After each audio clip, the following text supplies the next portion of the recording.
TickTick, a task app that helps you complete tasks. That's what I thought at first, until I actually checked what's inside. Yes, you can add tasks here and complete them. I do that too, but you can also add notes inside your tasks and even style them, which I use a lot. I actually started writing my YouTube scripts directly here because I don't have to switch between apps. Other than tasks, I also use it for Pomodoro. It automatically creates time blocks for how long I've been focusing, and it even have a stopwatch feature. That one is especially useful when I realize how much time I've wasted scrolling and then I remember I'm not some productivity god or anything. Another thing I like is the habit tracking feature, which is great since I'm trying to build some good habits. And finally, there's a countdown timer, which is really useful for checking when the next weekend is, or when my exams are coming up. DevToys. This next app was suggested by one of my subscribers, Authenticated, so shout out to him. Let me show you what this app can do. Got some base 64 text from a website? Yeah, we all know which ones we're talking about. Don't worry, just use the base 64 converter here and boom,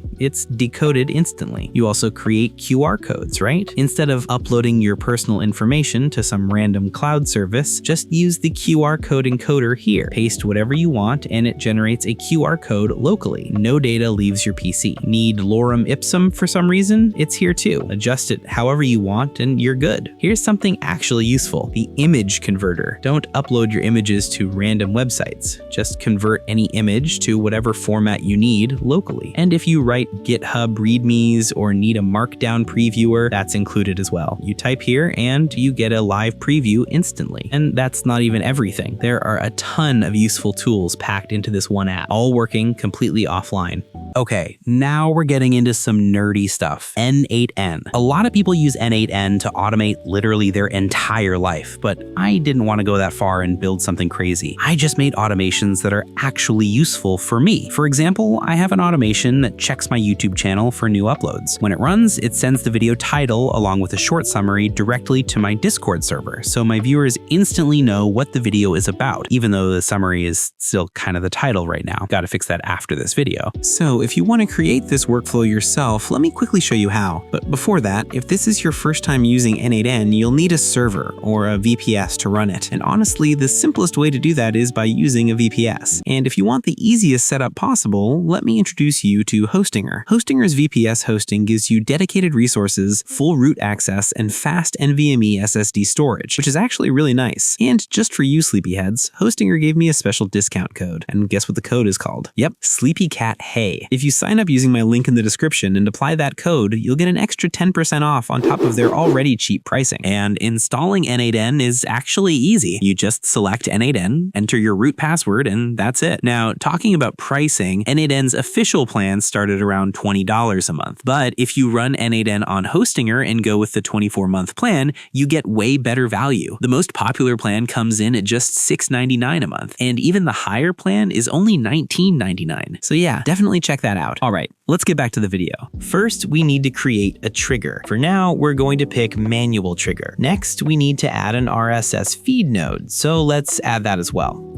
Now it'll ask for a URL. In my case, I used my own channel URL, so my Discord server gets notified whenever I upload a new video. Now the important part here is the channel ID. This is different for every channel. If you don't know how to find a channel ID, don't worry. I'll put a quick guide in the description showing you exactly how to get it. Once you have it, just paste it here. Next, we add another node called limit. This is used to limit how many videos it fetches. By default, it's already set correctly, so you can leave it as is, but if you want, you can change the numbers later. So now we have a trigger, an RSS feed, and a limit to filter the content. Now we need an AI to describe the video.